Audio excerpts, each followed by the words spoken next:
이렇게 생각을 좀 하셨으면 좋겠습니다. 이 땅의 모든 역사는 우리가 이루어지기 전까지는 하나님의 그 오묘하신 작정 가운데 내일 일을 우리가 모르잖아요. 그러니까 근데 후대에 우리의 자손들, 예를 들면 이제 앞으로 우리 하은이나 뭐 채훈이나 이런 후대의 이제 또 세대들이 또 우리의 시대를 또 평가하게 될 날이 올 것입니다. 그리고 또 그 세대의 또 일들은 또 그 다음 세대의 후대들이 또 평가를 하게 될 것입니다. 우리가 그 기독교 역사 2000년의 역사는 그 당시로서는 어떻게 지금까지 이것이 진행되어 올지 누가 알았겠습니까? 근데 하나님은 이 모든 것들을 삼위 하나님의 작정 가운데 이 세상의 모든 역사를 다 주관하시고 계획하시고 지금까지 오셨다는 것이죠. 그렇기 때문에 우리가 내일 일도 모르고 내일 모레 일도 모르고 앞으로 10년 후 일도 모르지만 그 모든 감추어진 일들은 하나님께 속했고 그 하나님께 속한 일들은 결국 우리가 또 성취해 나가야 되는 일들입니다. 그러면서 우리에게 하나님께서 여러분의 미래를 왜 알게 해주시지 않으셨을까? 우리 이은정 이사님 미래를 모르시잖아요. 그쵸? 예. 하은의 미래를 모르시잖아요. 근데 그 모든 게 다 역사, 인간 한 명 한 명의 모든 일들이 다 역사잖아요, 역사. 그런데 왜 우리한테 왜 하나님이 왜 당장 내 일, 내가 언제 몇 살에 결혼할 것이고, 몇 살에 뭐 부자가 될 것이고, 몇 살에 내가 망하게 될 것이고, 이것들을 하나님이 다 알려주시면 좋으련만 하나님이 우리에게 안 알려주시잖아요. 그 이유가 여기 나오죠. 어떤 상황 속에서도 우리로 하여금 하나님의 모든 말씀을 행하게 하시기 위해서 우리가 우리의 미래를 다 안다면 여러분들의 미래를 여러분 스스로 다 알게끔 하나님 만들어 놓으셨다면 과연 여러분들이 하나님을 과연 의지할 수 있겠느냐. 그러니까 우리는 내일 일을 모르기 때문에 하나님을 더 의지할 수밖에 없고 하나님을 더 바라볼 수밖에 없다는 것이죠.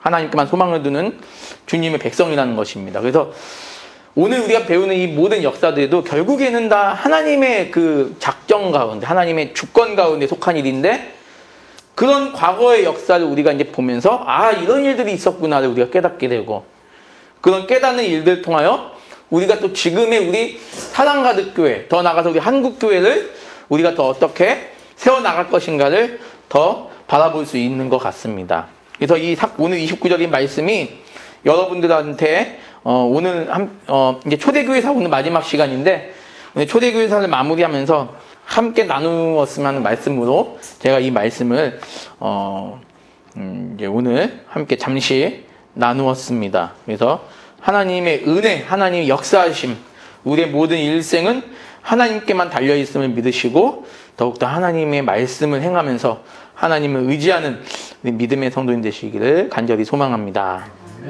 예, 오늘 이제 초대교회사 마지막 이제 시간인데요. 다음 주는 중세교회사를 이제 한번 이제 중세교회사는 아마 여러분들이 그러니까 일반적으로 신학교에서도 이 중세교회사가 제일 은둔의 역사입니다. 왜냐하면 거의 이제 로마 천주교회 1000년의 역사를 우리가 이제 다 신학교에서 5개월을 다루거든요. 근데 이제 이게 우리는 이걸 이거를 하나하나 막 시시콜콜한 것까지 다 다르게 되면 굉장히 오래 걸리기 때문에 한 5개월 정도 우리 함께 집중적으로 한번 해보도록 하겠고, 오늘은 이제 마지막 시간 우리 어거스틴과 게르만 민족의 대이동이라는 주제를 가지고 한번 초대교회사를 피날레를 한번 장식해 보도록 하겠습니다. 불 하나만 좀 꺼주시면 좋을 것 같은데 제가 눈이 좀 이렇게 빛이 나가지고 예 됐습니다. 어거스틴과 게르만 민족. 자, 게르만 민족 얘기 여러분 혹시 세계사 시간에 게르만 민족의 대이동 혹시 배우셨을 거예요. 예, 배우셨죠. 자, 게르만 민족의 대이동은 교회 역사뿐만 아니라 세계사에서도 중요합니다. 왜 세계사에서도 중요하죠? 왜? 게르만 민족이 오늘날 유럽의 형성을 이뤘던 민족이기 때문에 그렇습니다. 그러니까 쉽게 말하면 이렇게 생각하시면 돼요. 게르만 민족은 야만 민족이에요. 야만족입니다. 야만족인데 게르만 민족보다도 더 야만족들이 있었다는 거예요. 그래서 이 게르만 민족이 야만족이라고 우리가 알고 있는데, 이들 때문에 지금 유럽의 그 어떤 선진적인 그런 어떤 문화가 형성이 되고, 예술과 교육과 문화와 그 모든 것들을 이제 우리가 다 받고 있는 거 아닙니까? 근데 그런 야만족인 게르만 민족이 대이동을 해서 유럽이 변화가 됐다면, 그 전에 유럽은 얼마나 황폐했었냐는 거예요. 그러니까 이 게르만 민족,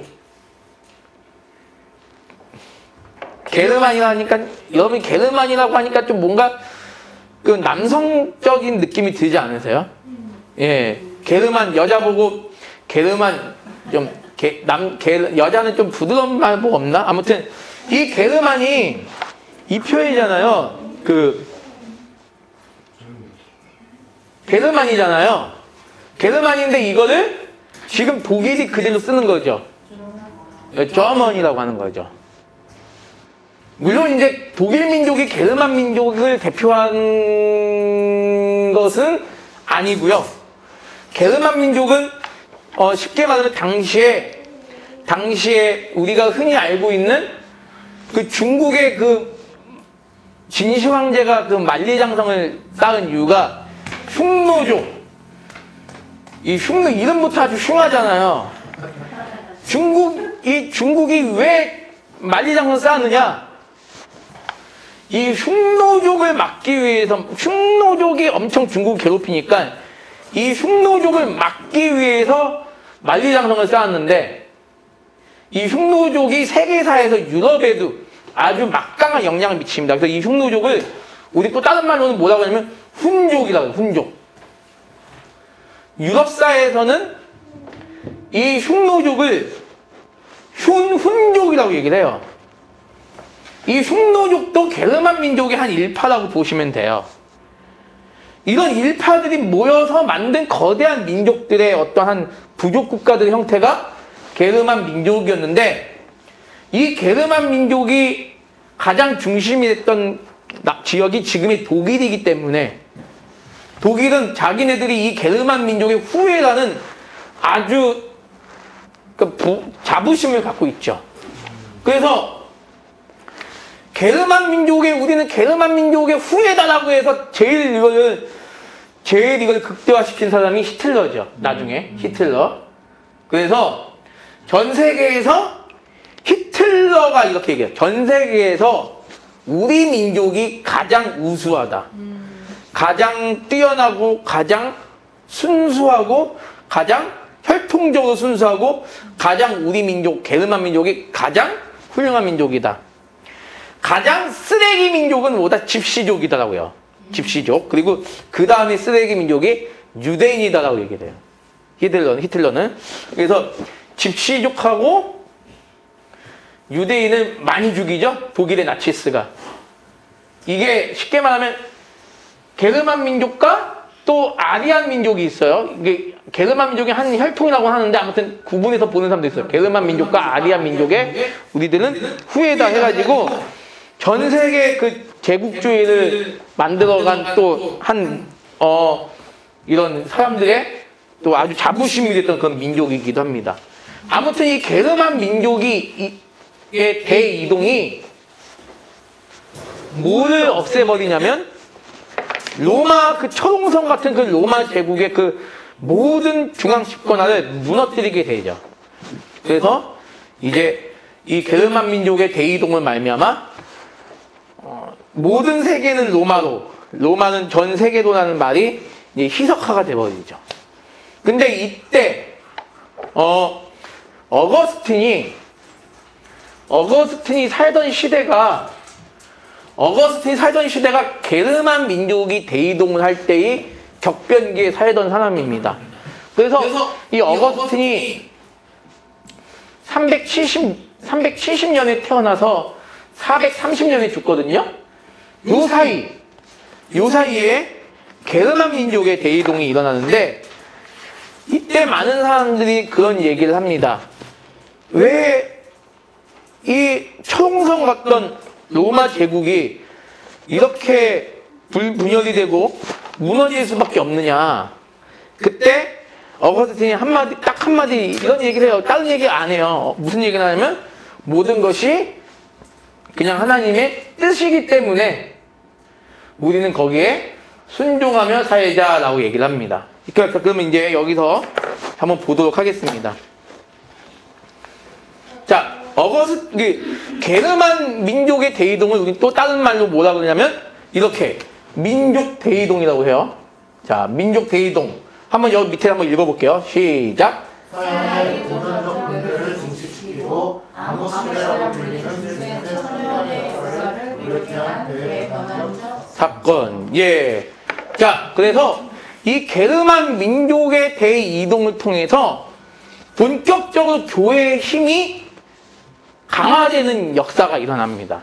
그리고 이제 어떤 그리스 로마를 중심으로 이루어진 서양의 고전적인 문화의 그 시대가 이제 거의 끝나게 되는 거죠. 저저번 시간에 우리가 배웠죠? 그러니까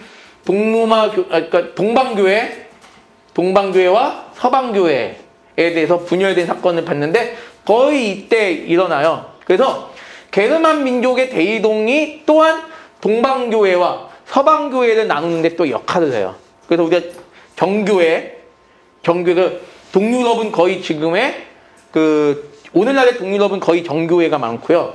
서방교회는 주로 이제 천주교와 개신교가 많다는 거. 이 정도 여러분이 아시면 될 것 같고, 그러한 와중에 이런 민족 대이동이 또 교회를 양쪽으로 동방과 서방으로 나누게 되는 그런 큰 일을 했어요. 그래서 수많은 민족들이 쉽게 말하면 이 게르만 민족은 로마 제국의 오랑캐라고 보시면 돼요. 로마 제국의 오랑캐. 자, 그러면 중국이 우리나라 땅을 차지하기 위해서 옛날부터 1000년 동안 우리나라 한반도를 막 침범하지 않았습니까? 자, 그러면 중국이 우리나라 한반도를 침범할 때 우리나라의 가장 방파제 역할했던 나라가 어디죠? 우리나라에? 고구려죠, 고구려. 고구려가 늘 싸워서 보세요. 우리나라 지형이 이렇게 있으면 흉내를 못 내겠는데 아무튼 이렇게 있으면 흉내를 못 내겠다. 죄송합니다. 여기는 신라, 여기는 백제, 여기는 이렇게 고구려. 이 고구려 중국이 계속 막 침범할 때마다 고구려가 다 막아줬단 말이에요. 그래서 저는 여러분들 감사하셔야 될 게 뭐냐면 이 고구려가 없었으면 우리나라 지금 중국 땅 됐죠. 고구려가 막아줬어요. 신라가 삼국 통일을 했네요. 신라가 삼국 통일했는데 이 신라는 바보예요. 여기를 중국한테 여기는 중국 내주고 자기네 그 통일을 도와줬다고 당나라한테 여기까지만 통일 신라가 돼버린 거예요. 그래서 저는 고구려가 만약에 대한민국 통일했으면 지금의 중국이 땅의 한 5분의 1 정도는 우리나라 땅이 됐을 텐데 근데 북한이 더 커졌겠죠.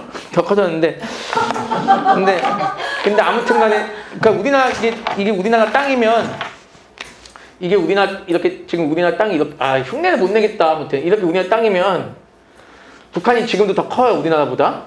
근데 여기까지 북한이 한번 생각해 보세요. 끔찍하죠. 이미 먹혔어. 그치. 예. 그래서 너무 참 다행이라는 생각도 들고 한편은 아쉽다는 생각도 그렇습니다. 아무튼 먹힌 거 맞아요. 그런데 그런 중국이 우리나라의 오랑캐였다면 게르만 민족은 로마 제국의 오랑캐였습니다.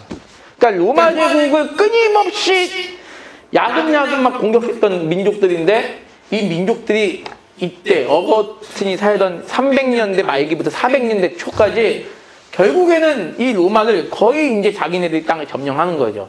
그래서 지금의 유럽이 형성된 가장 큰 원인이 이 민족 대이동이다. 게르만 민족이 대이동이다라는 사실을.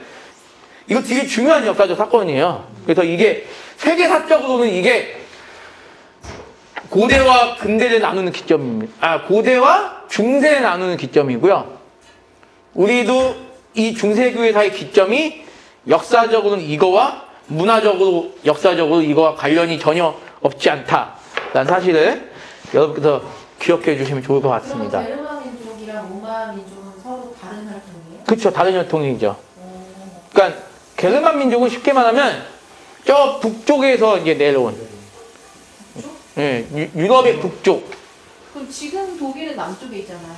독일 근데 이제 그쵸. 그 독일이 남쪽에 있는데 독일이 이제 그 혈통을 자기네가 이제 주장하는 거죠. 이동해서 남쪽으로 온 건가? 그쵸, 그쵸.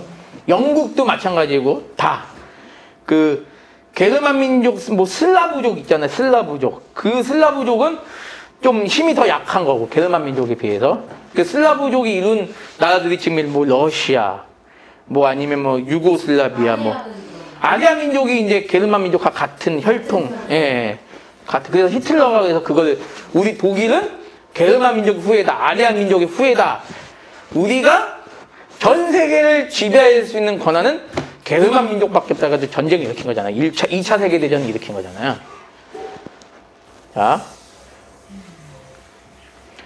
자, 이거 한번 읽어볼게요. 읽으시면 더 기억이 납니다. 시작. 기독교를 국교로 받아들였던 로마 제국이 민족 대이동으로 인해 야만주의 유행한 것은 당시 비기독교인들뿐만 아니라 기독교인들에게도 매우 중요한 문제였습니다. 어거스틴 당시 왜 이게 중요한 문제였을까요, 여러분들? 한번 물어볼게요. 왜 중요한 문제일까요? 기독교를 국교로 받아들였던 로마 제국이 망했어요. 왜? 누구한테? 게르만 민족한테. 그런데 이게 왜 기독교인들과 기독교인 아닌 자들에게 이것이 왜 중요한 문제였을까요? 한번 여러분들의 의견 한번 말씀해 보십시오. 이거는 그때 황제가 거의 그 로마 10대 바퀴 중에서 거의 마지막 황제쯤에 일어나는 아니요. 게르만 민족 대이동은요 이미 기독교가 이미 국교로 정해진 이후의 일이에요. 테오도시우스 황제 이후에. 왜 그럴까? 그럼 이미 기독교가 이제 기독교가 이제 로마 제국을 이제 국교로 지정되고 기독교가 로마 제국의 어느 한 아주 로마 제국을 이끌어가는데 선진 문화로 이끌어가는데 큰 역할하는 기독교가 이미 이제 전파되기 시작하는데 갑자기 게르만 민족에게 멸망당해요 이 로마가. 왜 그럴까요 여러분들? 정확하게 말씀드릴게요. 로마 제국이 전체가 망한 게 아니고요. 로마가 굳이 이렇게 얘기할게요. 로마가 전 유럽과 아프리카까지 있으면요. 여긴 아프리카 이쪽은 약간 아프리카. 여기 영국까지 전 유럽과 뭐 아시아, 인도까지. 자, 원래 이게 로마 제국이었는데 이 거대한 로마 제국이 지금은 유럽과 아프리카가 이제 여러 나라들로 많이 나눠져 있잖아요. 여러분 유럽에 무슨 나라가 있는지 한번 목사님 말씀해 보세요. 유럽에 무슨 나라가 있죠? 프랑스. 갑자기 프랑스. 네, 또 이탈리아, 벨기에, 스위스, 네덜란드, 오스트리아, 스페인, 그리스, 네덜란드, 포르투갈. 다 그래요. 다 그런 나라들이 원래 하나의 그냥 로마였다니까. 만약에 지금까지 있었으면요. 전 세계에서 가장 큰 나라는 로마예요. 그냥 지도 딱 하는데 유럽은 로마 이렇게 나라 이름이 이렇게밖에 없어요. 그래서 어디를 가도 로마예요. 난 로마 갈게. 지금은 내가 프랑스 간다 그러면 지금의 로마 제국이 이 부분을 가는 거지만 내가 지금 비행기 타고 로마 간다 그러면 로마 어디? 로마 프랑스시, 로마 벨기에시 뭐 이렇게 되는 거죠. 근데 아무튼 간에 이 거대한 로마가 뭐 때문에 망하냐면 게르만 민족의 대이동 때문에 망한단 말이에요. 그러면서 서로마 제국이 그래서 먼저 뭐예요? 제가 얘기 드리죠. 서로마, 동로마가 그러니까 동방교회, 서방교회를 중심으로 형성이 된단 말이에요. 그렇게 그 로마가 서방, 동방으로 나눠져 있는데 이 동방까지는 얘네가 못 쳐들어왔어. 동방까지 못 쳐들어 이 서방을 쳐먹어가지고 여기가 다 없어진 거예요. 그러니까 서로마 제국이 서기 476년에 완전히 망해버려요. 서기 476년에 430년까지 게르만 민족이 다 여기를 들어와요. 서기 430년 이전까지 이 게르만 민족들이 다 이 로마 땅으로 들어옵니다. 들어와서 결국에는 40년 지나서 476년에는 아예 서로마 제국이 아예 없어진 거죠. 자, 보세요. 이렇게 말씀하시면 돼요. 이렇게 이해하시면 돼요. 만약에 우리나라에 지금 이슬람 민족, 이슬람 회교를 믿는 사람들이 우리나라에 막 들어와. 그래서 지금 여러분 이거 아세요? 우리나라에 지금 이슬람 믿는 그 회교인들이 얼마나 많이 들어오는지 아십니까? 네. 예, 지금 우리나라에 지금 제가 알기로는 지금 대학가에 많아요. 기도실을 많아요. 120만이 넘어요. 120만이. 근데 그렇게 들어왔다가 40년 후에 완전히 그럴 일은 없겠지만 우리나라가 만약에 이슬람 나라가 된다. 그게 정하고 보시면 돼요. 게르만 민족이 한 3, 40년에 거쳐서 이게 1년 동안 이루어진 일이 아니라 거의 3, 40년 동안 이루어진 일이거든요. 민족 대이동이. 어떤 추위와 배고픔과 어떤 그런 경제적인, 추위와 배고픔을 이기려면 어떻게 해야 되냐면 경제적 약탈을 해야 되잖아요. 얘는 되게 잔인한 민족들이거든. 바이킹 알죠? 바이킹. 바이킹이 게르만하고 같은 한 혈통이에요. 같다고 보셔도 같은 혈통이라고. 그래서 결국에는 이렇게 보시면 돼요. 바다에서는 바이킹이 극성을 부렸고 이 바이킹과 연합한 게르만 민족이 육지에서 기승을 부린 거죠. 근데 무슨 이런 민족이 자부심을 가요? 제일 강한. 로마 제국을 멸망한 아주 우수한 민족이다. 예. 그래서 뭐 애기들과 여성들과 노인들이 다 같이 유럽 땅 이 위에 추운 지방에 있던 사람 다 내려오는 거야.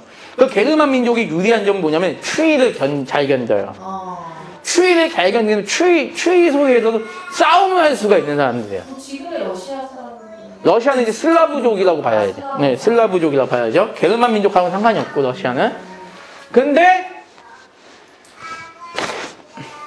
아니 우리같이 하나님을 아주 쉽게 얘기할게요. 우리같이 하나님을 잘 믿는 우리 로마인들에게 어떻게 하나님이 이런 벌을 이런 고난을 주시냐라는 거예요. 아니 얼마 전까지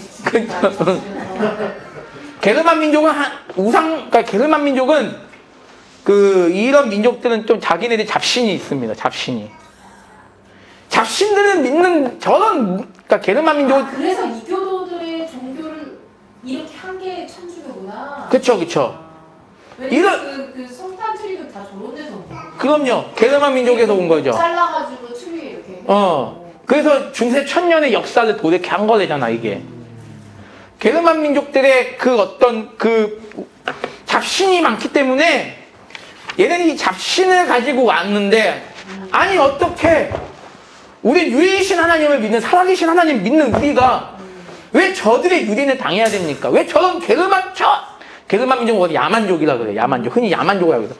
저 야만하고 무식하고 천박하고 재수없는 저 못된 게르만 민족들에게 왜 우리가 당해야 됩니까? 해서 이거는 당시 비기독교인들도 역시 매우 중요한 문제다. 여기에 대해서 어거스틴이 답을 하는 거죠. 여기에 어거스틴이 이 시대를 살던 사람이에요. 기대가 되죠. 너무 재밌다. 자, 한번 볼게요.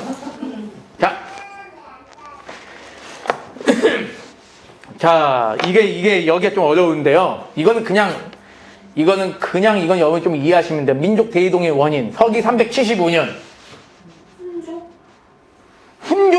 훈족, 아까 말했던 중국을 침범한 그 흉노족.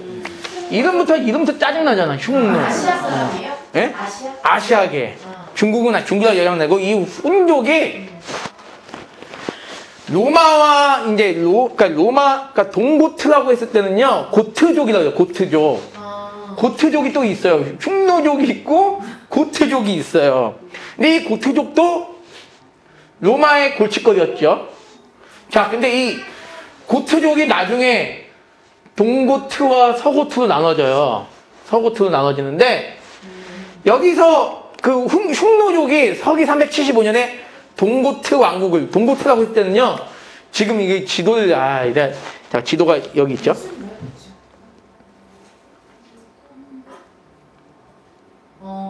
자, 여기를 한번 보세요.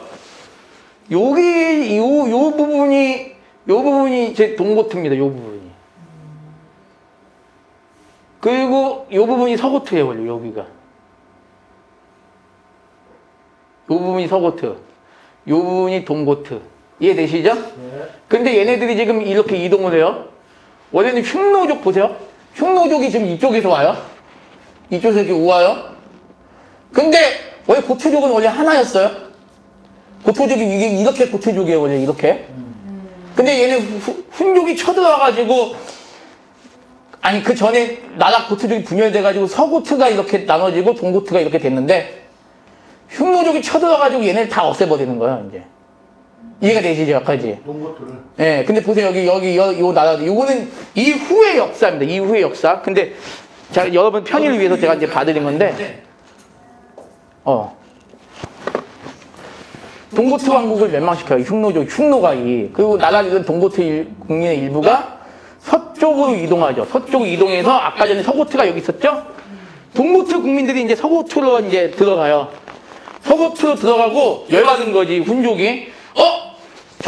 도망간 놈들이 저 서고트 땅으로 도망갔어? 에이! 해가지고 다시 서고트를 괴롭히기 시작합니다. 서고트를 괴롭히기 시작하고, 이 훈족이 쳐들어올 소식을 들은 서고트족의 100만에 가까운 국민들이 로마 제국으로 피신하는 거예요. 그러면 서고트족이 뭐다? 게르만 민족을 형성한 사람들이다. 이해가 되세요? 게르만 민족도 내려오고 서고트 민족도 내려오고. 솔직히 말해서 결혼했나? 솔직히 말해서 게르만 민족은요 수가 별로 많지가 않아요. 아 그래요? 얘네 이 서고트족이 합세해서 얘네가 거대한 민족이 된 거예요. 그래서 100만이 이제 내려오기 시작한 거예요. 그래서 가장 큰 원인은 뭐다? 흉노족이 동고트 왕국을 멸망시켰고, 동고트 왕국의 국민들이 서고트로 왔고, 서고트 왕국에 있는 국민들을 훈족이 자꾸 괴롭히니까, 이 훈족이 괴롭히니까 이 서고트족이 피신해서 어디로 온 거냐면 지금의 유럽 땅 밑으로 내려오는 거죠. 그래서 이제 게르만 민족의 이동이 시작된 거죠. 그러니까 이 흉노족이 나쁜 놈들이에요, 흉노족이. 얼마나 힘이 셌는지 막 중국에 괴롭히고 유럽까지 이제 괴롭힌 거죠.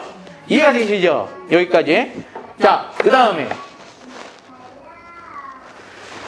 자, 기독교 국교원 황제가 테오도시우스입니다. 자, 테오도시우스 황제 사진 보여줬죠, 예전에? 네. 테오도스 황제가 그 암브로시우스 주교한테 빌고 했던 장면. 테오도시우스 황제는 최대한 로마 제국의 평화를 지켜내기 위해서 서고트족이 로마 제국에 들어오는 것을 막았어요. 왜? 서고트족이 만약에 로마 제국에 들어오면 누구랑 로마 제국이 싸워야 되죠? 흉노족이랑 싸워야 되잖아, 또. 왜? 흉노족이, 서고트 저놈들을 없애려고 로마 땅을 또 쳐들어올 거 아니에요? 그러니까, 테오도시우스 황제 입장에서는 싸우기가 싫은 거죠, 훈족하고. 그러나 테오도시우스 황제가 죽고 나서 로마의 상황은 급변해져서 결국에는, 동로마 제국과 서로마 제국이 분열됩니다. 자, 분열된 이유가 뭘까요? 제가 저번에 말씀드렸는데, 테오도시우스 황제가 자기 아들 2명에게, 한 명은 동로마를 다스리고, 한 명은 서로마를 다스려라. 해가지고 나라가 결국엔 이 테오도시우스 황제 입장에서는 제가 아까 말씀드렸잖아요. 로마 제국이 너무 땅이 크니까 이거는 서와 동으로 나눠서 관할해라. 했는데 결국엔 이게 뭐예요? 서로마가 돼버리고 동로마가 돼버린 거죠. 그래서 서로마 제국은 아까 제가 게르만 민족에게 400몇 년에 멸망했다? 476년. 동로마 제국은 그 후로 1000년이 더 가요. 1453년에. 동로마 제국은 1453년에 누구에게 멸망당하느냐? 이슬람 제국인 오스만 투르크 제국에게 멸망을 당하죠. 그래서 우리가 이제 중세교회사를 배울 때는 중세 1000년의 역사를 배운다 할 때는 주로 이 서로마 제국의 역사입니다. 여기가 왜? 여기가 이제 게르만 민족이 여기를 장악해버리기 때문에 게르만이 여기는 장악을 못해요.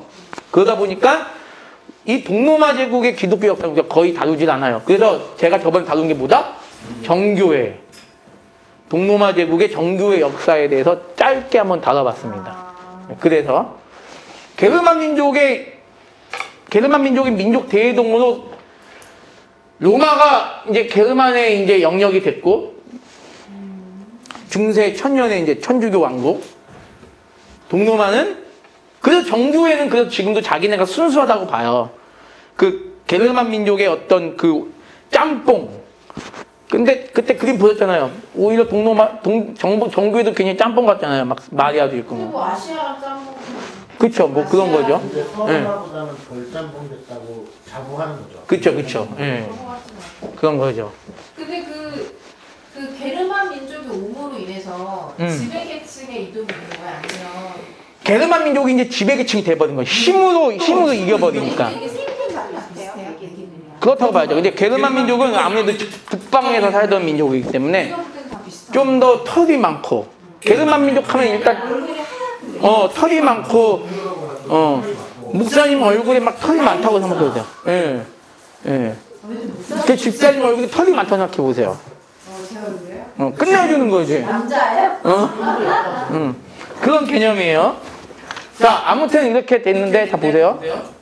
서고트족을 견제했어요. 흉노족하고 싸우기 싫어서. 그럼 누가 힘이 더 세다는 거예요? 흉노족이 힘이 세다는 거죠. 자, 한번 볼게요. 게르만이, 흉노족은 그 당시로서는 중국까지도 막 침범했던 민족들이니까, 이미. 그 전에 이미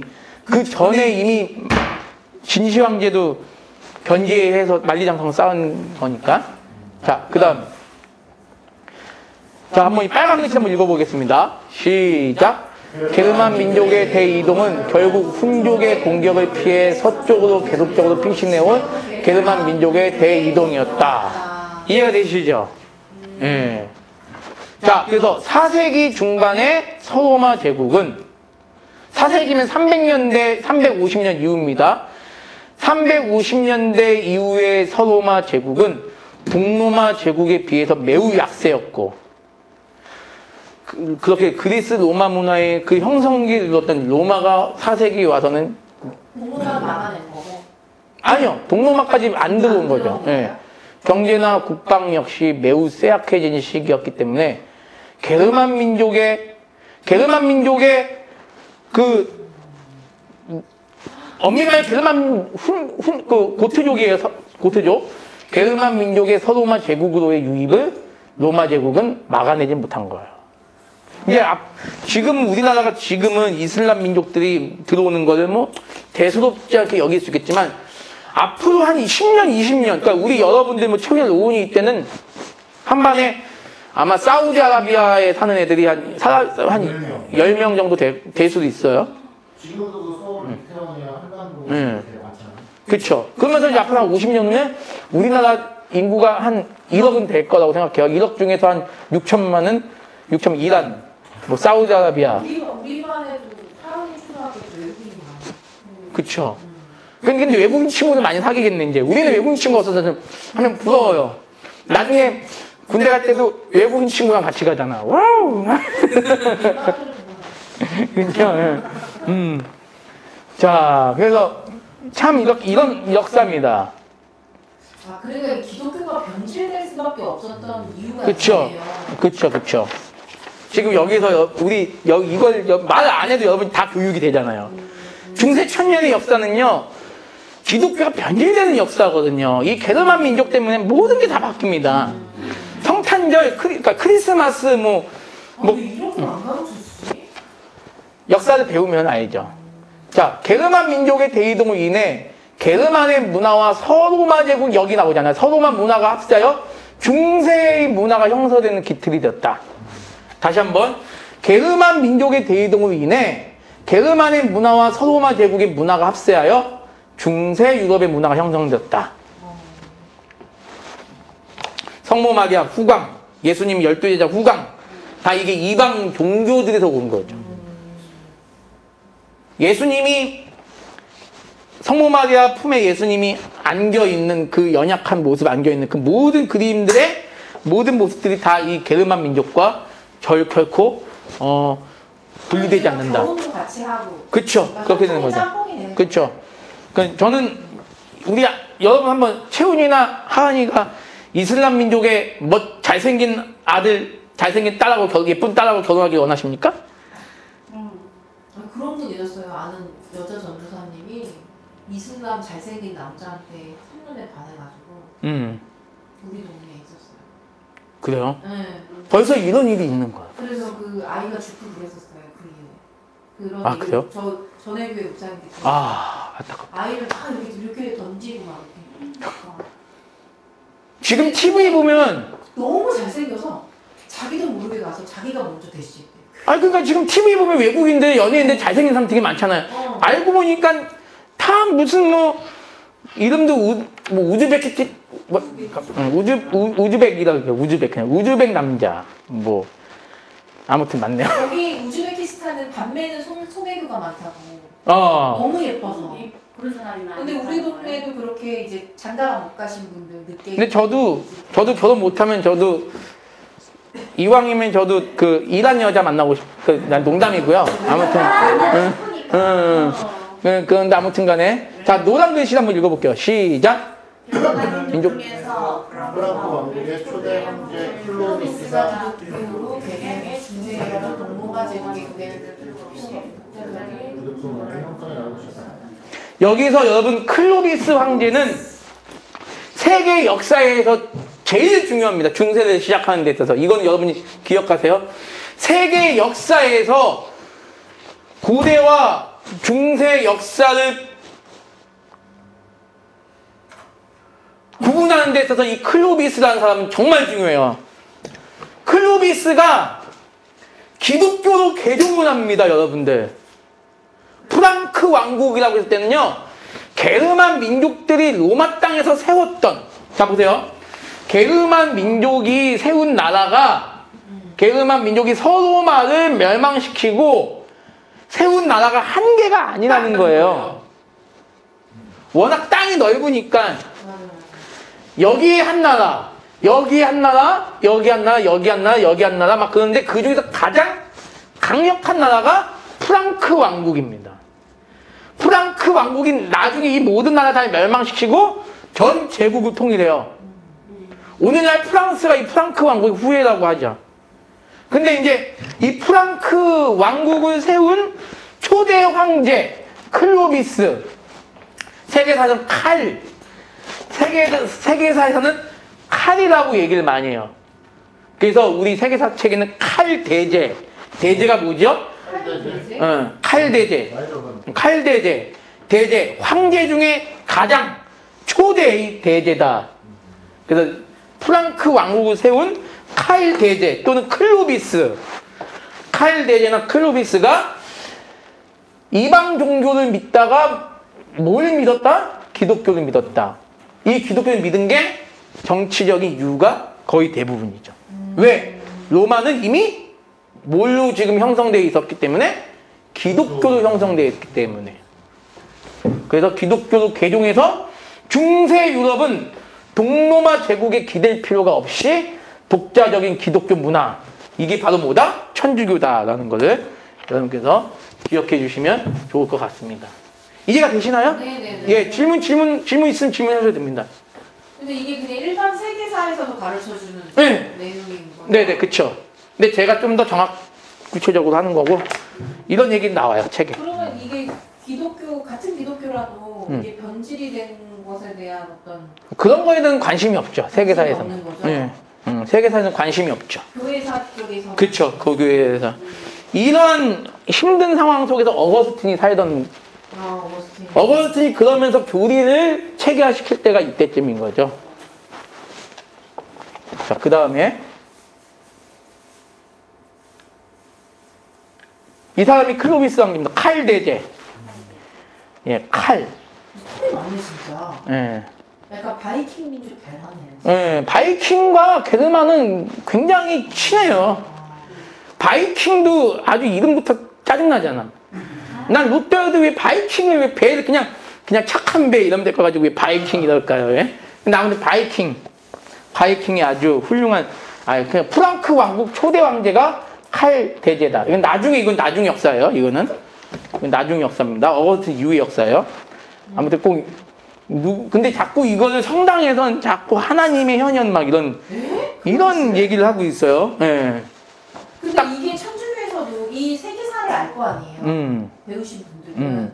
근데 그러면은 좀 인정을 해야 되지 않아요? 그때 나는 지금 내가 천주교라도 이때 이 역사를 알게 되면 모르는 거면 모르겠지만 알면은 저때 게르만 민족의 이동으로 인해서 이 순수 기독교가 변질된 거를 인정해야 되는 거 아니에요? 인정을 해야죠. 로마 교황에서도 인정하고 아마 이걸 인정하겠죠. 인정하는데 이거를 가지고 자기네들의 그래서 긍정적인 의미에서 자꾸 하나님의 대리자라고 얘기를 하는 거예요. 저는. 지금도? 지금은 아니겠지만 중세 때는 이 칼데제가 굉장히 훌륭한 황제로 로마 바티칸에서는 아주 인정했던 사람이죠. 딱 보면 예수님 닮았다. 근데 나는 자꾸 눈이 작다. 예, 여기 십자가라고 누가 자꾸 근데 십자가 아니거든 저거는. 예, 십자가라고 얘기하고. 자, 아무튼 이 칼대제가 전 유럽을 이제 통일하죠. 프랑크 왕국 들어보셨죠? 그럼요. 예, 프랑크 왕국. 바이킹의 나라입니다. 프랑크 왕국. 자, 여기 볼게요. 자, 보세요. 이게 지금 게르만 부족들이 로마에 이제 오면서 세운 나라예요. 자, 볼게요. 여기. 앵글이란 나라가 이제 생기죠. 섹슨이란 나라가 생깁니다. 그래서 나중에 앵글로 섹슨족이 생긴 거예요. 앵글이란 나라가 생기고, 앵글, 섹슨.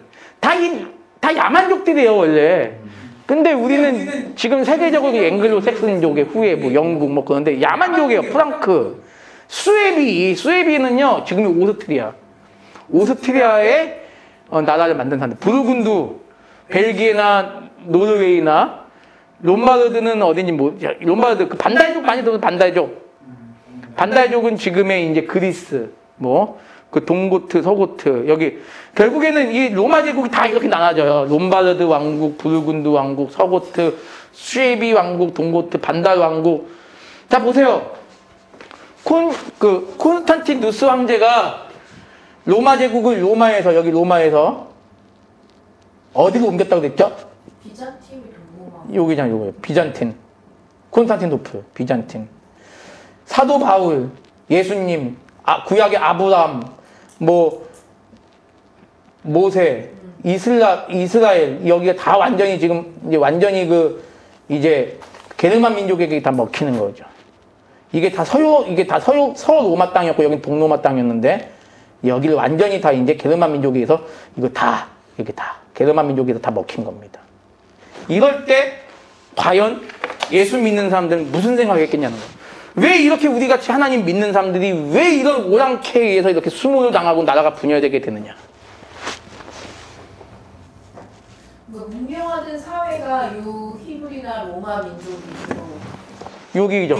보라색. 기준의 연안에. 예, 보라색. 여기가 다 이제. 문명이 형성이 되고 네. 나머지는 되게 야만스럽다. 그죠. 여기는 러시아. 지금의 이제 확실히 여기보다 못 사는 나라들.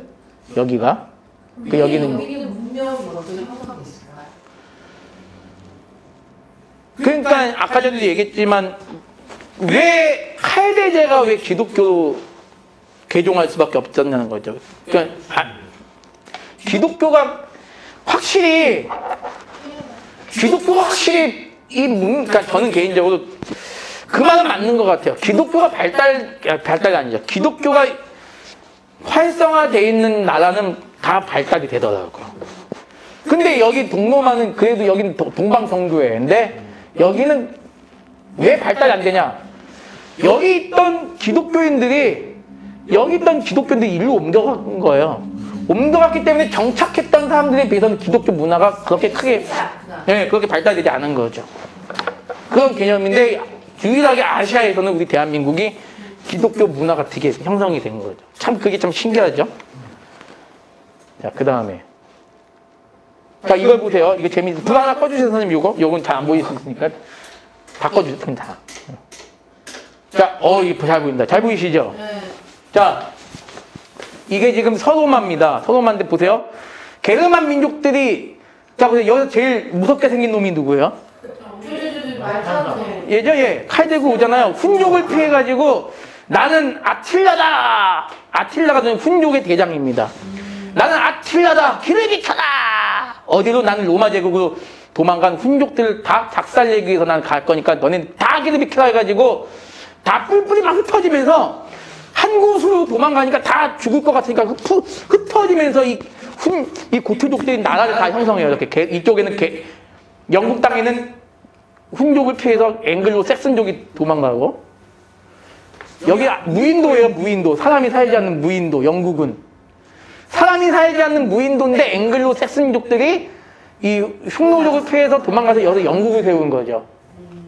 그리고 프랑크족이 또 도망가서 여기에 정착을 하게 되고 프랑스 그 랑고바르드족은 노르웨이나 그런 데로 도망가게 되고 부르근두족, 동고트 왕국은 그냥 여기에서 아주 서로마 제국 땅이 얘네들 잘 막아주고 있으니까 얘네들은 안심하고 그냥 있을 수 있던 거죠. 그리고 서고트족은 여기까지 피신을 해요. 요거 때문에. 그래서 요걸 우리는 서기 376년에 게르만 민족의 대이동이라고 얘기를 하는 거죠.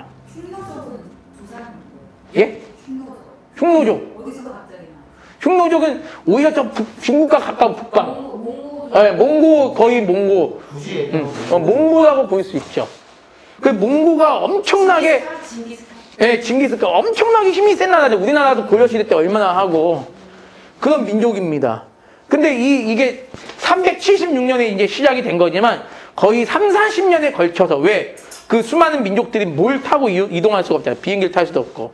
이른정 일산이 만약에 게르만 민족이었으면 하은이랑 하영이 데리고 말 안 듣는 하은이 데리고 오려면 여기서 여기까지 오려면 얼마나 시간이 많이 오래 걸렸겠어요. 엄마 난 가기 싫어 똥마루 막 그러면서 그런 그러니까 애들까지 다 그래가지고 지금의 유럽이 형성한 거죠. 잠깐만. 그 야만한 게르만을 저기 이주시킬 만큼 야만스럽으면 제가 제일 야만스러워. 얘가 제일 나쁜 놈이죠. 생긴 것도 짜증나게 생겼잖아요. 아시아가 강한 거예요. 그쵸. 자, 그 다음. 자, 영원한 로마. 로마 에이테르나라는 이제 말이 이제 사라집니다. 자, 보세요. 암브로시우스 주교가 얘기합니다. 뭐라죠? 로마 제국의 멸망은 곧 뭐의 멸망이다? 전 세계의 멸망이다. 왜? 로마는 전 세계의 최고의 나라였는데 하루아침에 이렇게 되는 거죠. 자, 한번 빨간 글씨 한번 읽어보겠습니다. 시작! 자.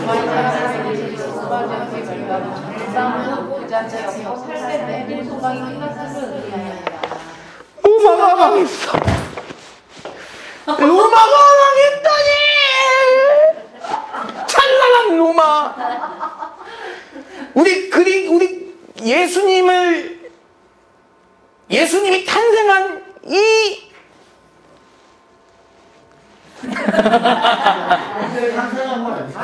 탄생한 게 아니라 오버한 거 아니야? 기독교가 언제고? 기독교가 뿌리내는 이 로마가 망하다니요. 근데 뿌리 내린 게 너무 짧으네요. 그쵸. 뿌리 내리기도 전에. 그쵸. 자, 그 다음에 어거스틴의 시간관을 먼저 보겠습니다. 여기 이거에 대해서 사람들은 이에 대한 답변이 나와요. 어거스틴의 이 세상의 모든 것은 시간적이다. 이 세상에 어떤 것도 영원한 것은 없다. 영원성은 오직 누구에게만 있다? 하나님에게는 있다. 이러한 시대의 혼돈과 가운데서 수많은 사람들이 질문을 던질 때 왜 하나님이 왜 우리 로마 제국을 이렇게 멸망시킵니까? 했을 때 어거스틴이 했던 말이 이 어거스틴의 유명한 시간관입니다. 물론 시간적이죠. 영원성. 지금은 누구나 다 할 수 있는 생각이죠? 아니죠. 아니에요? 저 지난번에 라은성 교수님이 안 왔으면 이걸 깨울 수 없어요. 그래요? 오케이. 이런 어거스틴의 시간관 좀 보았다. 우리 권사님은 어떠신가요? 이런 것들에 대해서 우리는 늘 생각하시나요? 네. 이 당시에는 이런 말이 충격적일 거예요. 왜냐면 로마는 영원하리. 로마는 영원하리. 찬란한 그 로마. 네로 황제부터 시작하여, 네로는 폭군이지. 아무튼 그 콘스탄티누스 황제부터 시작하여 대왕제인 테오도스 황제가 이룬 그 찬란한 문화의 유산들. 전 세계를 지배하는, 그때는 지구가 둥글다는 개념이 지금보다 없었으니까 전 세계가 뭐다? 곧 네모나타운. 응? 네모나타운. 아마 지구가 둥글다는 생각은요, 나중에 갈릴레이 때나 이제 그런 생각이 들었지, 이때는 아마, 모르겠어요. 예수님의 제자들이 지구가 둥글었다는 얘기를 한 적이 없었기 때문에 모르겠는데, 아무튼 간에 전 세계는 곧 뭐다? 로마였기 때문에. 이 로마가 망한다는 건 있을 수가 없었거든요, 사람들한테.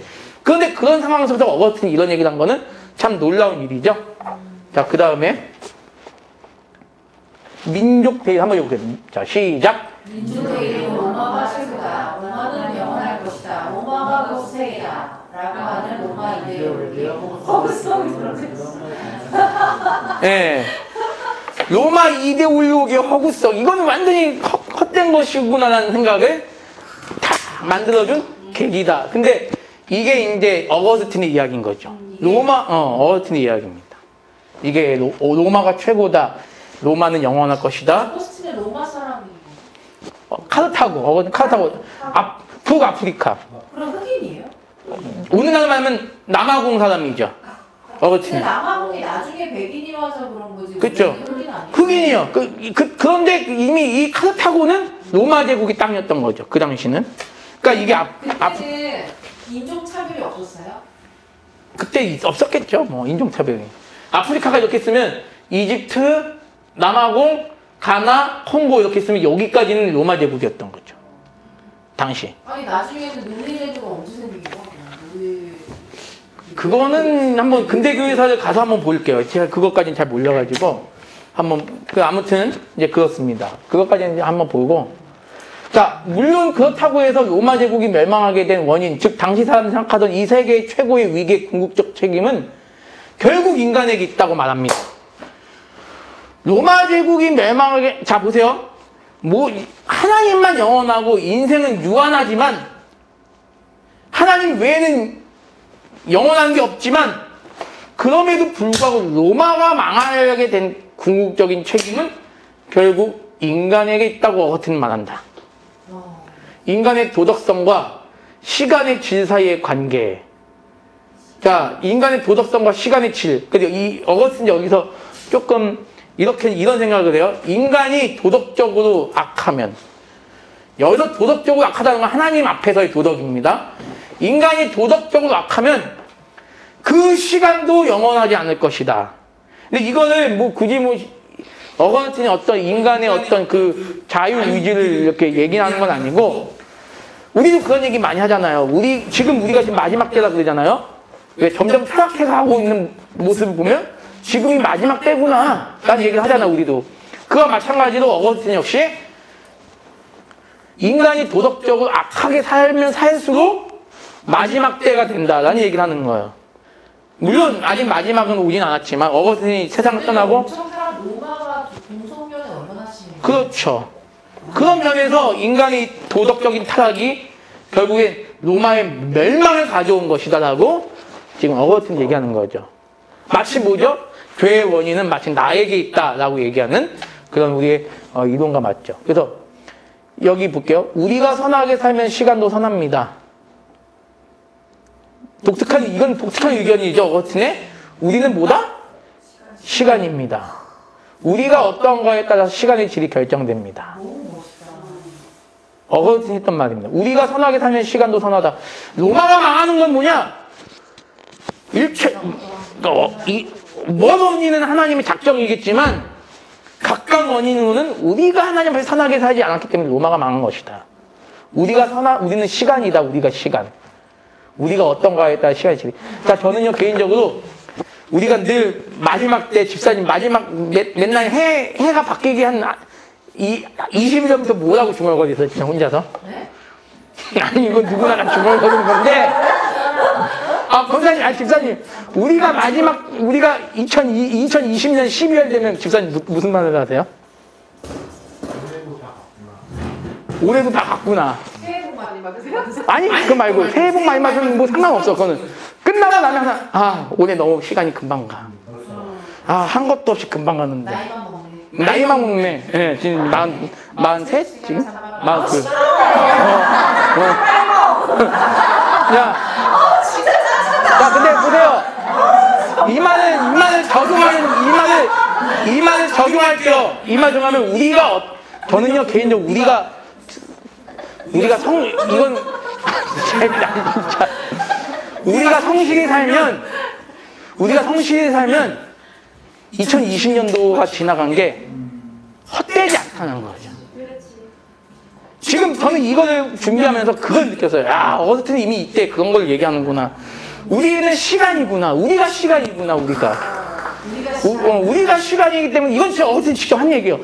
우리가 어떠한가에 따라 시간이 질이. 우리가 선하게 살면 2020년 한 해가 정말 보람되고 그냥 보내버려도 아깝지 않는. 그래서 저는 이제 앞으로 우리 10달 남았잖아요.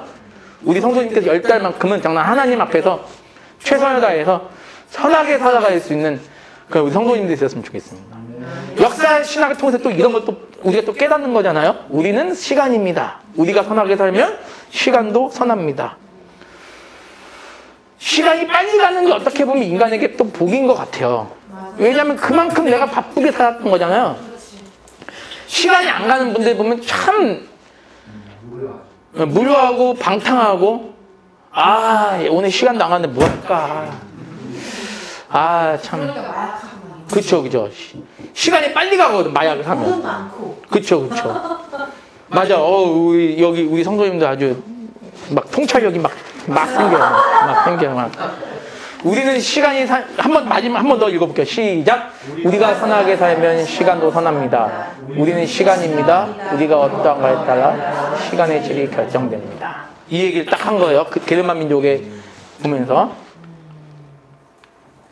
어거스틴은 민족 대이동의 사건을 통해 성도들에게 무엇을 가르치고자 했는가?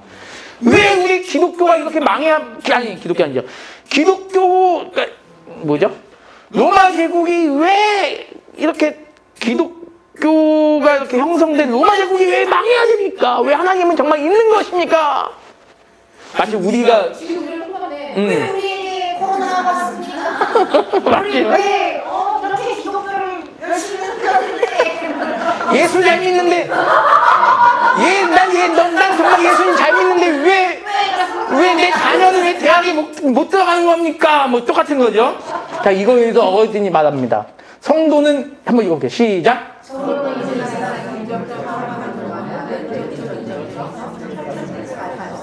어거스틴이 얘기했던 내용이에요. 우리는 이 땅에 사는 동안은 내적인 전쟁에서 참된 승리를 가질 수 없다. 자, 두 번째 시작.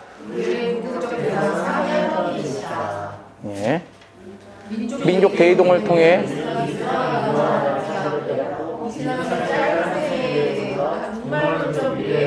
영원한 삶에 더 큰 관심을 가져야 한다고 확신함. 이 종말론적 관심이 현실적으로 이어져서는 안 된다. 우리는 이거 조심해야 돼요. 종말론을 우리는 믿지만 산으로 도망가세요. 그치, 산으로 도망가세요. 비행기 타고 만리장로 가세요. 이러면 안 된다는 거예요. 우리는 좀 더 극단적으로 종말을 우리가 맞이하려면 어디서 맞이해야? 여러분이 사는 데서 맞이해요. 저는 개인적으로 휴거가 있다. 우리 휴거를 부인하지 않습니다. 휴거를 하도 이상한 이단 그 분들이 얘기를 하니까 휴거란 말을 안 쓰는 거지. 우리 휴거를 부인하지 않아요. 저는 오늘도 이런 생각은 안 해봤는데 이걸 보면서 이제 이런 생각 갖게 됩니다. 장로님을 제가 오늘이 마지막 볼 수 있어요. 왜? 내일 천국에 휴거가 된단 말이야. 그 장로님은 장로님 계신 곳에서 휴거가 되는 거고, 저희는 곳에 휴거가 되는 거지. 모여가지고 어디서 우린 휴거가 될 거를 기다려가지고 어디서 집단적으로 휴거 될 거를 이리 오세요. 그런 이상한 휴거를 부인하지 않습니다. 여러분 이거 아셔야 돼요. 근데 웬만하면 휴거란 말을 사용하지 않죠. 옛날에 단위 선교회 너무 이상. 그치, 거기는 집단 부천이 있었잖아요. 부천이 꼭 영생교도 있고 다미 선교회도 있고 참. 뉴스에 나와.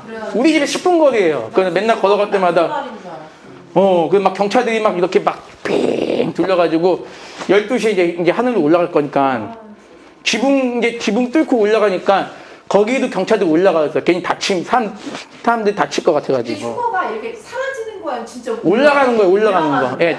자동차 타고 가다가 휴가 되면 운전하다가 딱 올라가가지고 부딪혀버리고 막. 그런. 근데 지붕이 있어 어떻게 올라가요? 예수님은 능치 못할 일이 없기 때문에 휴거 당한 사람들 안 다치게 지붕 뚫고 올라간다는 거죠. 예, 그런 개념. 아니 그 어떤 책은 우리가 이렇게 일상에서 살다가 사라져. 갑자기 사라져. 갑자기. 그런 것도 송명희 있는. 시인의 표 같은 거는 그래서 그런 거 조심해야 돼요. 종말론적인 삶을 사는 건 맞지만, 현실 도피를 이어서는 안 된다. 그래서, 게르만 민족이 오면, 그들을 피해서 나라를 도망가라고 하지 않아요. 근데 이게 참 안타까운 역사적인 사실인데, 도망갈 수가 없어. 그땐 배도 귀했고, 어디로 도망갈 수가 없거든. 지금 북한이 막 우리가 쳐들면 우리 도망갈 때가, 비행기 타고 어디로 가요? 비행기 타다가 다 죽을 것 같은데? 우리는 아파트가 많아가지고 응. 그냥 한 큐에 끝날 것 같아. 그쵸? 어디 지하 주택가 많아요. 맞죠. 아주 참. 아무튼, 우리 성도들은 읽어볼게요. 시작. 우리 성도들은 이 세상에 스크래를 사는 동안 하나님의 뜻에 봉사하고 이 세상을 위해 준비해야 한다. 이게 어거스틴의 이야기입니다. 자, 그 다음. 어거스틴의 왕권. 이것만 좀 얘기하고 마치도록 하겠습니다. 어거스틴이 생각하는 지도자의 상. 그 당시, 게르만 민족이 막 쳐들어올 때 로마의 그 지도자들을 바라보면서 막 이렇게 갈팡질팡하는 국민들, 왜 이런 일이 생기지 할 때, 그때 지도자들 향해서 말하는 내용입니다. 첫 번째, 시작. 사람들이 자기가 의도한 소리를 하나게 하는 능력을 가지고 있어야 한다. 리더십을 얘기하는 거겠죠? 리더십. 갈팡질팡하는 사람들을 나는 게르만 민족이 이렇게 쳐들어오면 난 일로 도망갈 거야. 나는 자살할 거야. 나는 어떻게 할 거야. 이게 아니라 이런 막 혼란에 빠진 혼동에 빠진 국민들을 자기가 의도한 한 곳으로 이끌어 갈 수 있는 지도자가 있어야 된다. 그래서 저는 여러분께서 우리 목사님을 위해서 기도해 주시기 바랍니다. 이 마지막 때 목사님 잘 리더자가 되는 그런 역할. 자, 두 번째 시작. 사람들을 올바로 가르쳐서 분별하게 하고 더 나아가서 참된 지도자와 거짓 지도자가 누구 있는지도 분별하게 만들어줘야 한다. 나라가 혼란스럽고 사회가 혼란스러울 때 꼭 등장하는 게 사이비고 이단이죠. 그런데 거짓 지도자가 누구고 참된 지도자가 누구가 나서 정말 이렇게 백성들을 바른 길로 인도해 그렇게 혼동의 시기일수록 저거 세 번째 언변이 제대로 갖춰지는 사람 이거 알면 잘 언변 그래서 수사학을 굉장히 중요시 여겨요. 수사학 어거스틴은 자, 네 번째 그러나 사건보다 더 중요한 것이 참된 것입니다. 아무리 언변이 뛰어나도 반드시 거짓은 판명함이 날 것이기 때문이다. 결국에는 이번하고도 연결되죠. 거짓 지도자. 그러니까 나라가 망해갈수록 나라가 더 힘들수록 어거스틴이 말하는 참된 지도자는 제일 중요한 게 뭘까요? 여기서 참된 지도자의 자격 중에 제일 중요한 거. 진실함보다 더 중요한 거. 여긴 안 나와 있지만 진실함보다 더 중요한 게 뭘까요? 하나님을 경외하는 사람을 가장 참된 지도자다. 하나님을 경외하고 하나님을 두려워하는 자가 가장 참된 지도자다라는 얘기를 어거스틴 합니다. 자, 그 다음. 자, 어거스틴이 생각한 지도자의 상 또 볼게요. 5번 한번 읽어볼겠습니다. 시작. 참된 지도자는 자기 마음속에 그리스도를 자신의 명령과 자로 모셔드려야 한다. 거기에 통치자의 마음속에 그리스도가 계시며 그가 선한 것 외에 무엇을 명하겠습니까? 너희가 정령하고 있다면 그가 악한 것 외에 무엇을 명하시겠습니까? 예. 참된 지도자가 하나님을 경외하는 자가 참된 지도자라면 그 참된 지도자에게는 하나님이 원하시는 선한 것 외에는 명할 것이 없다는 얘기를 하는 거예요. 근데 하나님을 경외하지 않는 자가 지도자가 된다면 그 지도자는 그 지도자의 마음을 누가 점령하고 있다? 마귀가 점령하고 있기 때문에 참된 게 나올 수 없다. 백성을 참된 길로 인도할 수가 없다라는 얘기를 하는 거죠. 6번 시작. 모든 지도자의 참된 표상은 예수 그리스도이시다. 그분은 말씀이시고 진리이신 분이시다. 예, 그 다음 7번. 예수 그리스도는 우리 안에 계신 내주적인 스승이시다. 그분의 말씀에 권세가 있다. 참된 지도자의 상을 예수 그리스도를 경외하는 그래서 우리 안에 계신 내적인 스승이시다. 저거는 이제 원래 마기스터라고 그러죠, 마기스터. 그래서 이제 저게 이제 박사라는 뜻이죠, 원래 박사. 근데 이제 참된 박사는 예수님밖에 없다고 나중에 중세 천주교의 기틀을 만든 토마스 아퀴나스는 그렇게 선언하죠. 우리 세상에 참된 박사는 예수밖에 없다라는 얘기를 하죠. 그 다음에 많죠? 어거스틴 생각하는 지도자상 시작. 이거 아까 나 했구나. 아, 죄송합니다. 아, 죄송해요.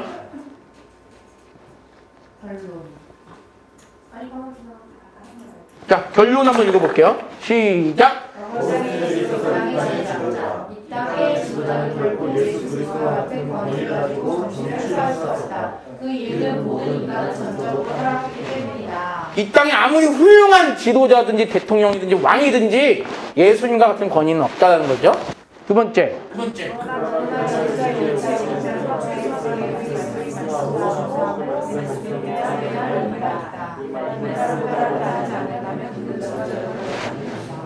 예, 어거스틴 말한 지도자. 최소한 그리스도를 따르는 사람이 지도자가 되어야 된다. 아마 이게 끝일 거예요, 이게. 아니면 있죠. 또 있네. 죄송합니다. 시작.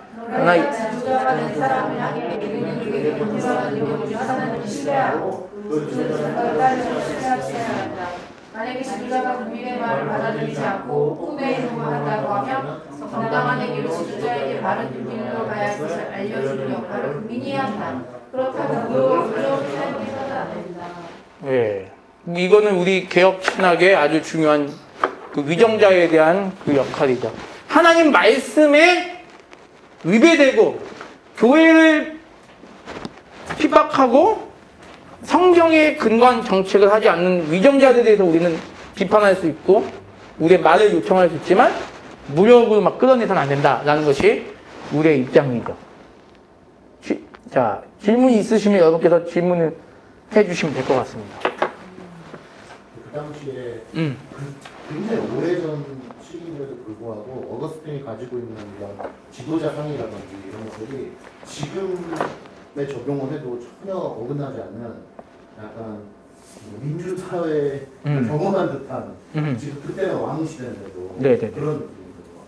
저도 이걸 보면서 참 오늘날 우리 기독교인들이 과연 물론 이제 뭐 대통령을 뭐 싫어할 수도 있고 좋아할 수도 있는데 참 그러니까 그게 정책에 대해서 누가 대통령이 되든지 간에 참 이거에 대해서 우리가 참 올바른 시각을 갖고 좀 대처해야 될 필요성은 있겠다라는 생각을 많이 해보게 되더라고요. 그래서 지금 목사님 말씀하신 대로 1500년 전에 이제 그 일인데 민족 대이동이라는 게 참 이런 식의 이런 통찰력을 가지고 로마 시민들을 일깨우려고 했던 그 어거스틴의 그 모습을 통해서 좀 많은 걸 배우게 돼요. 고대 교회의 거의 원래 교부는 이제 끝난 거예요. 속사도 교부는 끝났지만 그리고 솔직히 어거스틴은요 그 당시 교회 지도자들 중에서는 가장 최고의 지도자였다. 교회 지도자라는 건 지금처럼 목사님 감독이라고 봐야죠. 10호의 감독이라고 하니까. 근데 제도교회가 아직은 막 완성된 시대는 아닌 거죠. 이제 어디서 그냥 모여서 그렇죠. 그런 개념인 거죠. 말씀을 전하시는 분들이 감독인 거죠. 그러니까 이제 우리나라 보면 고려 시대는 불교가 국교였거든요. 고려 시대. 그래서 고려는 국사가 있어서 국사라는 거는 국사는 뭐냐면 나라가 정한 스님이라는 뜻이거든요. 물론 스님들이 많지만 나라가 정한 스님. 그러니까 왕실에서 설법을 하는 어거스틴은 그런 개념의 지도. 황제와도 아련할 수 있는 그런 아주 그런 사람이었죠. 그렇기 때문에 어거스틴의 그 영향력이 그 당시 교회를 응집시키는 데 큰 역할을 했었고 그렇기 때문에 로마 천주교에서도 어거스틴을 높이 평가하는 거죠. 그때는 뭐 이렇게 책자가 아직 인쇄가 발달될 때가 아니잖아요. 그쵸, 그쵸. 그럼 어떻게 손으로 써서? 어거스틴이 쓴 책들이 130권 정도 되거든요. 근데 그 책들이 그의 제자들이 쓰는 거죠. 그의 제자들이. 어거스틴이 직접 쓴 게 아니라 쓴 것도 있는데 거의 그의 제자들이 썼다고 보셔야죠. 편집하거나. 그렇죠, 그렇죠. 그런 거죠. 더 질문이 없으시면. 어때요? 이제 초대교회사 어떻습니까? 그동안 한 6개월 했죠? 아쉬워요. 예, 아쉽나요? 예, 다음 중세교회사 할 거니까요. 라우성 교수님 최고라면 너무 오래 걸리니까 일단 한번 보겠습니다. 최대한 중세교회사도 재미있게 여러분이 흥미를 잃지 않도록 천주교에 대해서 좀 많이 알아보는 귀한 시간이 될 것 같아요. 그 못 들어봤던 나라 이름도 많고.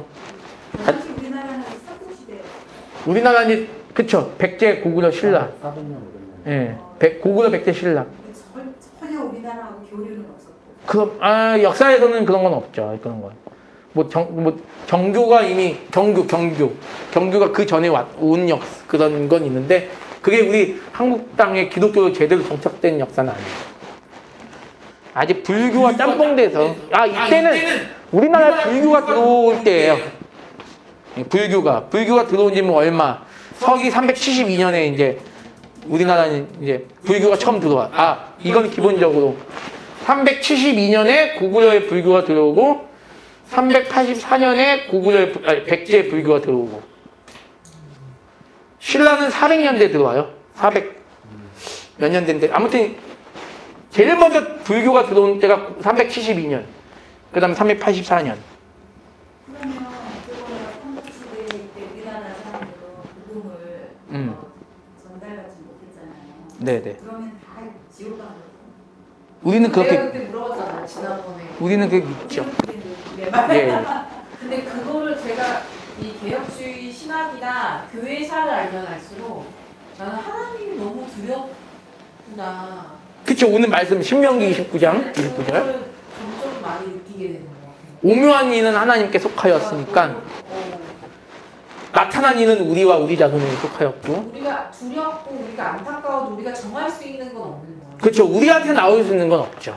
그러니까 결국 그게 보니까 오묘한 거를 결국 로마서 목사님 말씀하신 로마서 9장에 나온 대로 오묘한 거를 그 이치를 그 인생의 이치를 역사의 이치를 우리가 참 따질 수 없다라고 이미 신명기 29장에 그 말이 있는데 참 오묘한 일이 뭘까 지금도.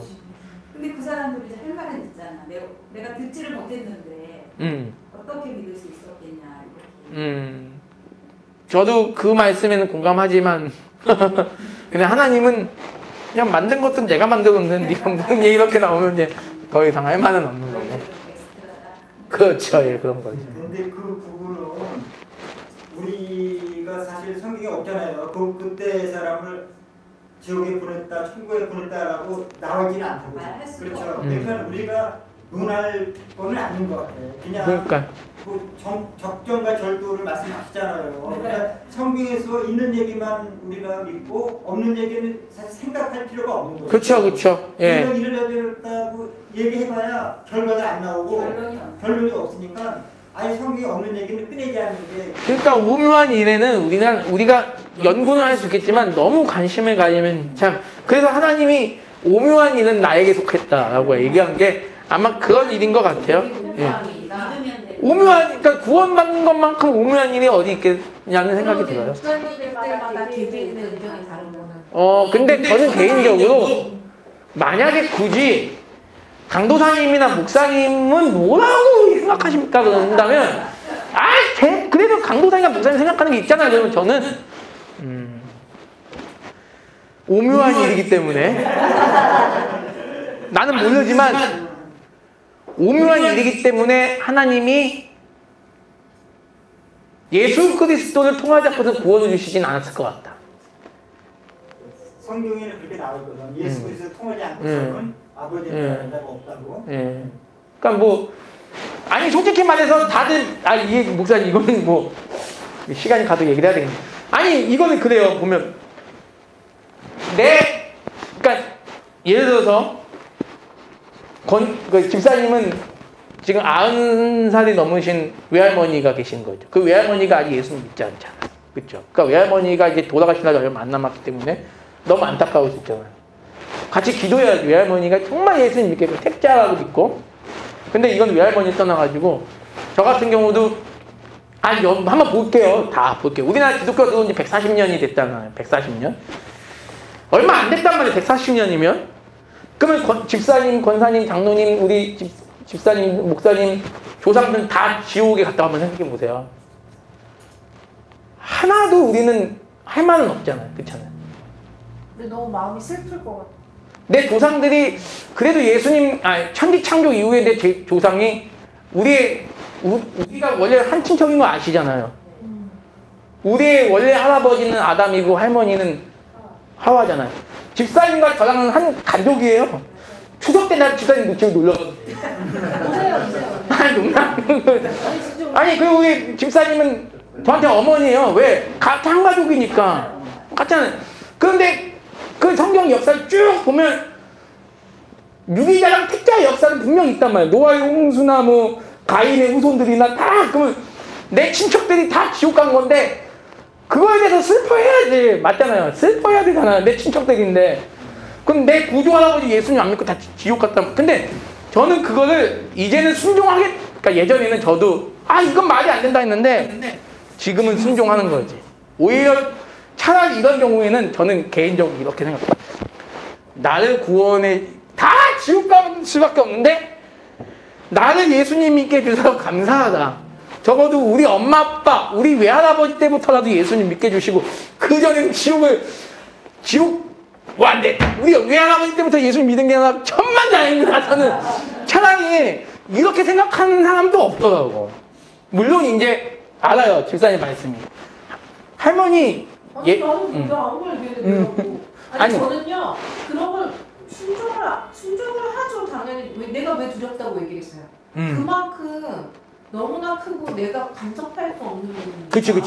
두려운 거죠. 내 자녀를 지옥 보낸다고 해도 할 말을 할 수 없는 분이니까. 그치. 그러니까 나는 그게 두려운 거. 정말 하나님을 알면 알수록 그런 어떤 그 거룩한 두려움이 생기는 거지. 내가 그렇다고 그거에 대해서 토를 할 수가 없다는 게 더 무서운 거예요. 그렇기 때문에 더 우리가. 그러니까 그 결론은 내가 예수 믿는 게 굉장히 은혜라는 거네요. 그럼요. 예. 그러니까 장모님 말씀대로 예를 들어 백제 시대 통일시대 하실 때 나는 믿었으니까 올라달라 이게 아니라 마음이 아픈 게 정상 아니에요? 그러니까 내 할아버지 할머니 때도 그때 있었으니까. 내가 물어봤어. 저번에 김병국 목사님한테 그럴 때는 어떻게 돼? 양심에 따라 한다는 분도 있는데 어떻게 했을 때 지옥 가는 거죠 라고 하기가 저는 그 말이 목구멍에서 쉽게 안 나와요. 맞아. 그 말이 맞아. 그건 나의 태도에 대한 문제인 거예요. 난 택자야. 넌 누구냐지? 이게 아니라 우리는 주님한테 두려워해야 된다. 그럼. 그래서 참 안타까운 거예요. 근데 대부분 잘못된 칼빈주의자들은 자기가 하나님이 됐어. 아니 뭐 그 말도 이해가 돼요. 아까 장님 말씀대로 결국에는 우리 선에서 해결할 수 없는 질문인 것 같아요. 답인 것 같아. 장님 말씀대로. 맞아요. 근데 굳이 누가 물어본다면 진짜 물어보는 사람이 있다니까요. 굳이 누가 그러면 저는 굳이 대답한다면 저는 내가 구원받은 게 감사하지. 이렇게 얘기하면 너무 매정한 거죠. 그분들이 지옥 가는지 안 가는지 난 상관할 바 아니다. 이렇게 얘기하면 너무 매정한 거고 저도 그분들이 천국 가기를 원하지만 근데 하나님께서는 우리가 너무 하나님을 그렇게 또 잔인하게 만들 수 없다. 만들 수 없고 그냥 그것이 하나님의 뜻이라면 그들이 유기된 자라면 우리는 그것에 순종하고 그냥 내가 구원받은 거에 대해 감사하며 살아갔으면 좋겠다. 라는 이야기로 저는 그 정도 선에서 저는 할 것 같아요. 그냥 그들은 예수 안 믿었으니까 지옥 갔어 이렇게 얘기하는